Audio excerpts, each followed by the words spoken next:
तो देख लीजिए subject plus head plus V3 plus object किए थे. If we take an example like he had asked me many questions. So in this example there are two objects. Which one? Me and many questions. Now we have to find कि sir एक बात तो आप बताए नहीं, आपने कहा कि ऑब्जेक्ट को सब्जेक्ट की जगह पर, लेकिन दो दो ऑब्जेक्ट होंगे तो क्या करेंगे sir? Will you tell me?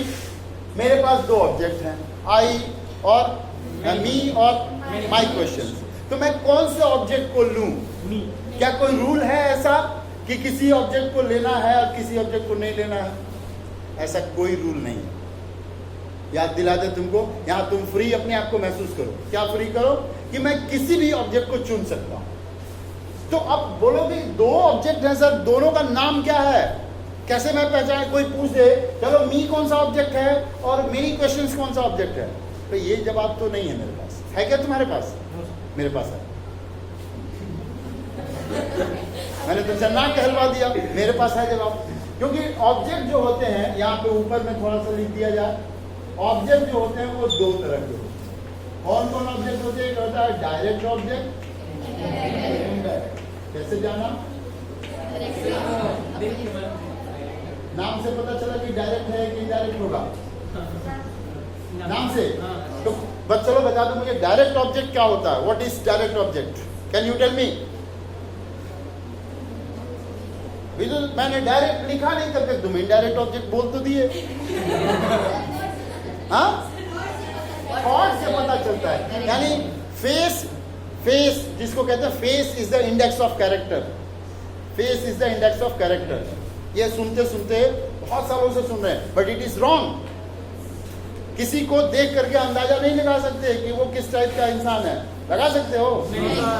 A book should not be judged bye its cover. बहुत सुनते आ रहे हैं ना.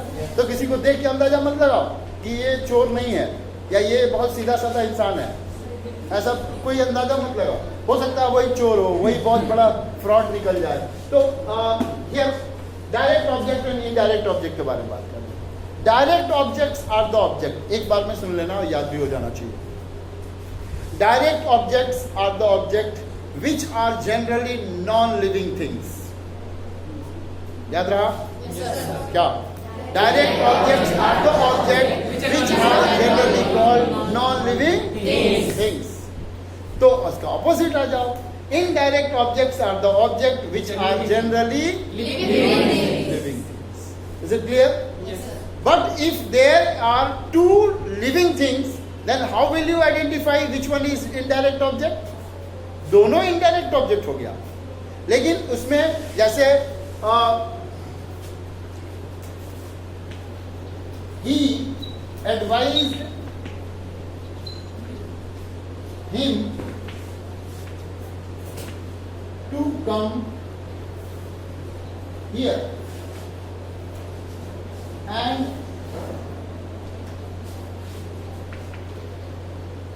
meet me.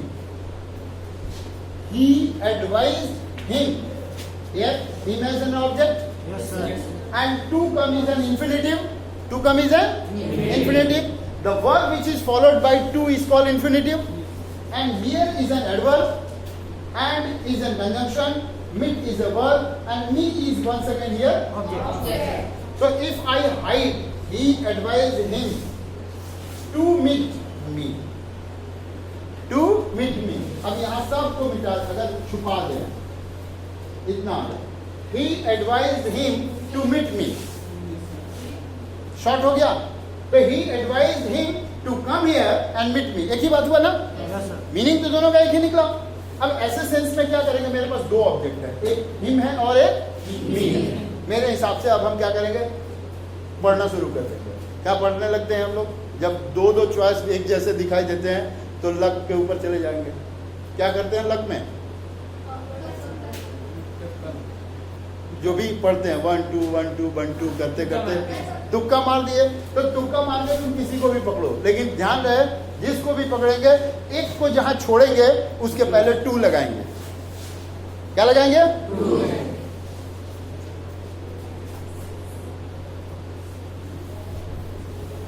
चलिए, नाउ लेट्स सी.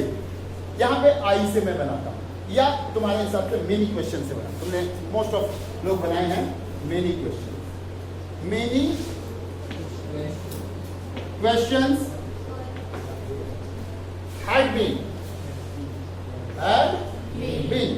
वर्ड क्यों बोल दी? क्योंकि तुमने उसमें क्या था, वो सिर्फ आस्क था, ये आस्क मी मेनी क्वेश्चन था, लेकिन यहाँ मैंने हैड लगाया है तो हैड बीन होगा ना, क्या होगा, had been. So many question had been asked to मी।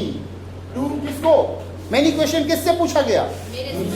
तो टू मी लगाएंगे। अब तुम्हारा लास्ट में आ गया बाई हिम, जो कंपल्सरी है नहीं।